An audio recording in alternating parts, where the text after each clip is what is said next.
they're not. It doesn't sound likely that they're going to consider that sort of sit down after what they said. But the other thing, that really struck me is an awful lot of people I spoke to said two things when they heard about this. They said, number one, it's really terrible to air the dirty laundry of the family like that. But number two, they said, families have disagreements, and this one, to a lot of them, felt like, the idea that the older brother is yelling, well, maybe so, but then the idea that this would all be happening in front of Her late Majesty the Queen, seemed fairly far-fetched. I mean, is this feeding into a credibility problem for them?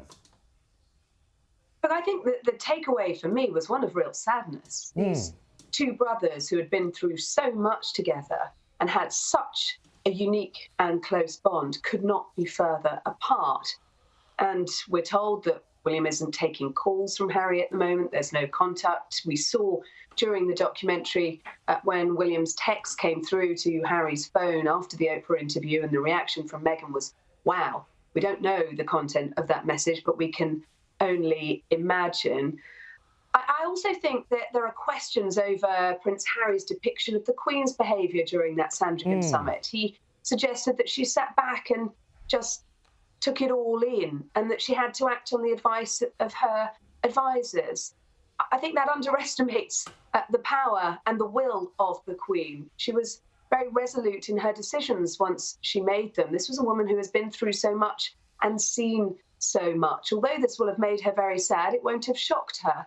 And she will have been very clear on what she wanted to do. And our understanding is that it was the Queen, ultimately, who made that decision that Harry and Meghan couldn't have this half-in, half-out kind of model that they were proposing. And it was her that said, you're either in or you're out. And ultimately, that meant they were out.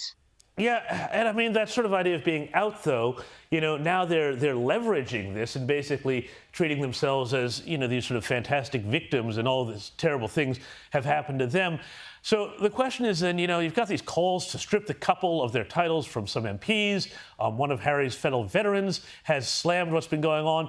But, would they care? Or if all of that happened, would they just say, oh, well, these are just haters who are part of, an illusion, as her meditation coach would argue?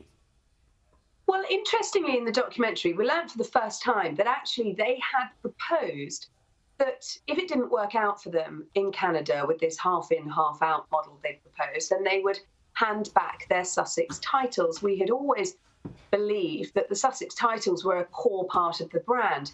Yes, James, you're right, there are calls now from some MPs for them to be stripped of those titles. But the royal family, I sense, see that as an escalation and an unnecessary one. Their plan is to ride this out quietly in dignified silence and hope that once the book is out, that there's nothing more for this couple to say. What has happened so far is very sad, as you talk about it, airing dirty laundry in public, but it hasn't fundamentally damaged the institution of monarchy in the way some fear. Of course, we've still got the book Spare out on January the 10th, so we'll have to wait and see what is in that. But at the moment, I don't think there's any need for any urgent action from the palace. And very, very quickly, yes or no, they say that the Duchess, that there have been lines being fed, negative lines about the Duchess from the palace. Have you heard this actually happen? Has this happened to you, just very quickly? No, it hasn't happened to me, but I don't necessarily think her treatment in the press was altogether fair. Fair enough. Thank you so much, royal reporter Sarah Hewson. It's been a great pleasure having you here on Inside the News with me tonight.